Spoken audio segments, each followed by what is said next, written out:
Fala galera, tudo bem com vocês? Vamos então prosseguir com as nossas aulas virtuais, iniciando agora o nosso livro número 2, capítulo 6, que iremos iniciar o capítulo sobre industrialização da Europa para o mundo.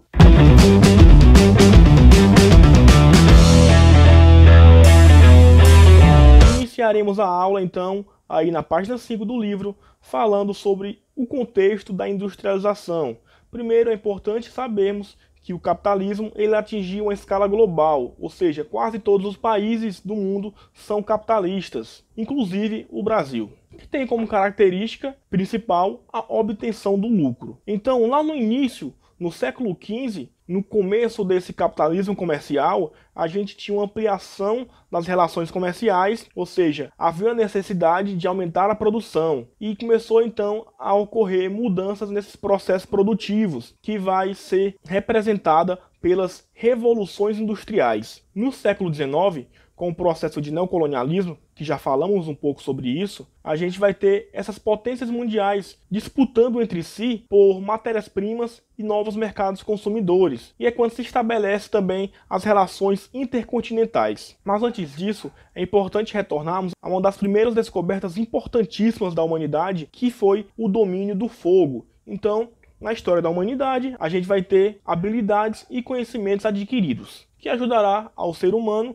a se adaptar em diferentes ambientes e, além disso, transformar esses ambientes. O domínio do fogo mudou radicalmente a atuação do homem em sociedade, como, por exemplo, transformou o modo como a gente tinha de se alimentar, de se proteger e também de interagir com a natureza. A utilização do fogo foi fundamental, inclusive, para a primeira revolução industrial, lá no século XVIII, porque a máquina a vapor ela dependia da queima do carvão mineral para aquecer. Então, nessa primeira revolução industrial, a gente vai ter diversas inovações tecnológicas e também inovações no modo de produção e de relações sociais. O aumento de produtividade e também o acúmulo de capitais vai promover uma grande expansão do capitalismo no mundo. Esse processo também ampliou a exploração da classe operária, assim também como os lucros das classes dominantes. Como falei anteriormente, a primeira revolução industrial vai ocorrer no século XVIII na Inglaterra, trazendo como principal inovação a máquina a vapor, que vai substituir a manufatura. Durante a segunda revolução industrial, que vai ocorrer mais ou menos um século depois, no século XIX, nos Estados Unidos, no Japão e também na Europa, ou seja, não vai estar mais restrita a um único país, e trará como inovação o motor a combustão e a energia elétrica, que até então não existia. E a terceira revolução industrial, que é a fase atual da industrialização, ela vai se dar após a Segunda Guerra Mundial, ou seja, no século passado, mais ou menos um século depois da Segunda, e está ocorrendo até os dias atuais. Ela trará um grande desenvolvimento tecnológico e tem como destaque Estados Unidos, Europa, Japão e China. Mas essa revolução, que é chamada de técnico-científica informacional, ela ocorre no mundo inteiro. Então diversos países fazem parte dessa revolução. E que trará um conjunto de recursos tecnológicos utilizados de maneira integrada. Isso possibilitado principalmente devido ao advento da internet, gente. Então as multinacionais, elas vão se fragmentar a partir desse processo de terceira revolução industrial e mandarão suas linhas de produção, a parte da mão de obra bruta, pesada,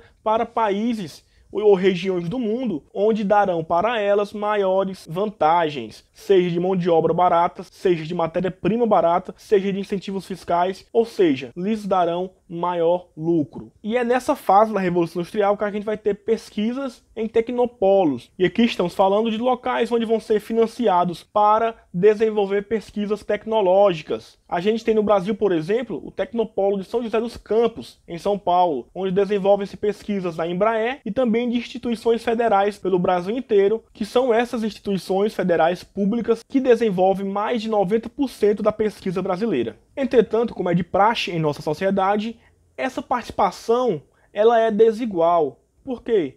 Porque enquanto aumenta a riqueza mundial, essa riqueza ela é concentrada. Por exemplo, enquanto que as multinacionais lucram bastante com essas vantagens que têm em diversos países subdesenvolvidos ou em desenvolvimento, esse lucro é concentrado nos países sedes, que geralmente são países desenvolvidos. Então, temos países desenvolvidos com capacidade de influenciar os demais países, seja através de órgãos supranacionais, seja através de acordos bilaterais. E dessa forma, esses países desenvolvidos, como têm uma maior capacidade de pesquisa e tecnologia, eles vão fornecer essa tecnologia de ponta com um valor mais elevado para diversas partes do mundo, enquanto que os países subdesenvolvidos ou em desenvolvimento exportam matérias-primas ou produtos industrializados de baixo valor. Entendido? Por hoje ficamos por aqui e para casa vocês irão fazer as atividades do livro didático da página 6, 9 e 17 e do livro suplementar as questões de 1 a 5.